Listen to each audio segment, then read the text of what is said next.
honored to be here. When Ms. Powell called me up and I said yes, before she could even get it out, she said, "You gonna come?" I said yes. Because one of the things that I do love in life is to encourage and to motivate and to empower.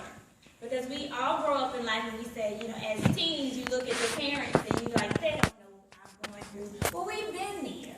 We've been there and we've gone through these things. And I wanted to share, I'm going to share a poem with you all first. And the title of this poem is called New Era. And I wrote this poem when I was thinking about the youth because you are the new era.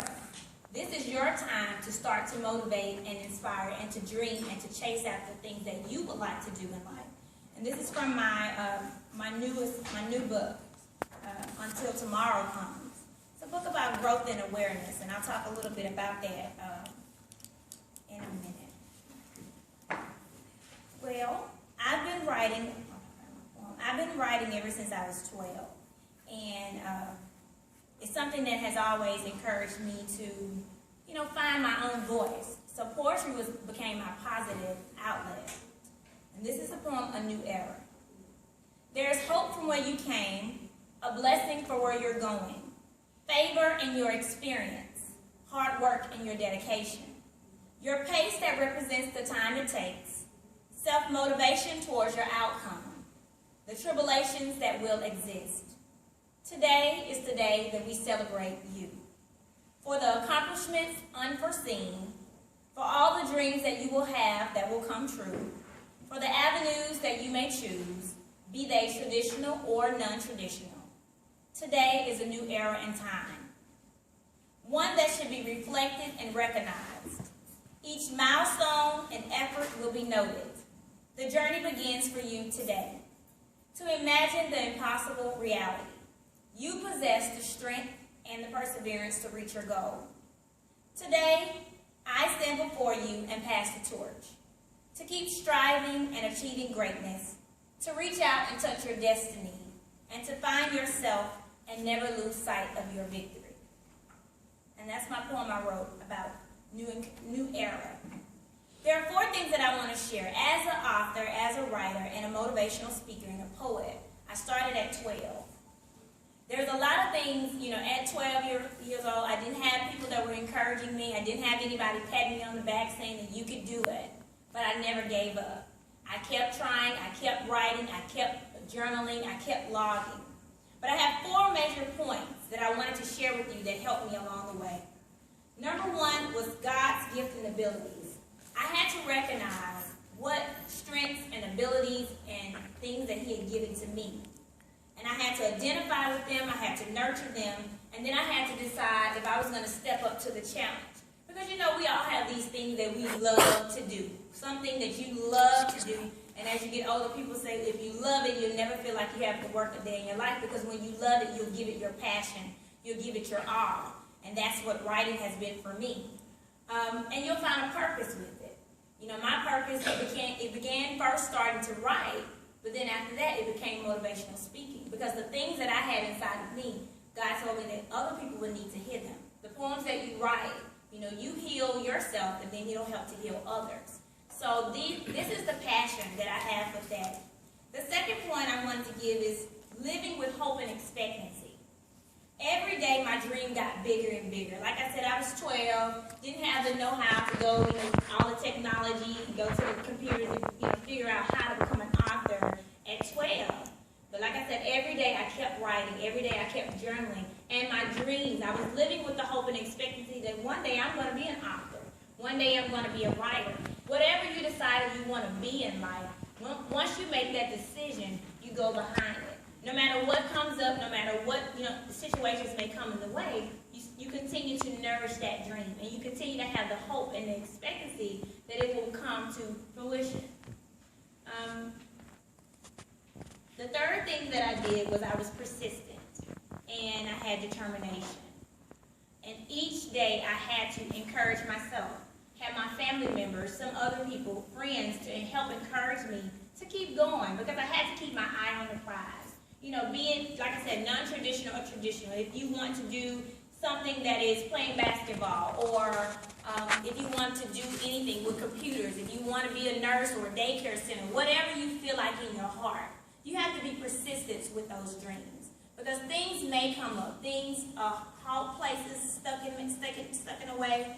Like she said, I went through Hurricane Katrina. In 2005, I was living on the coast, and I hadn't even started to write anything like a formal book.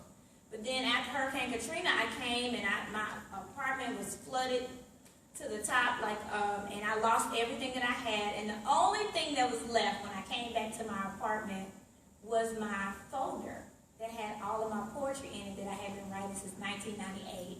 It was watered down, it had watermarks on it, but God saved it. I still could see it and read it. And then after that, I said, you know what, God, I'm going to make sure that these words get out. And I published my first book in 2010. It took me 5 years after Hurricane Katrina.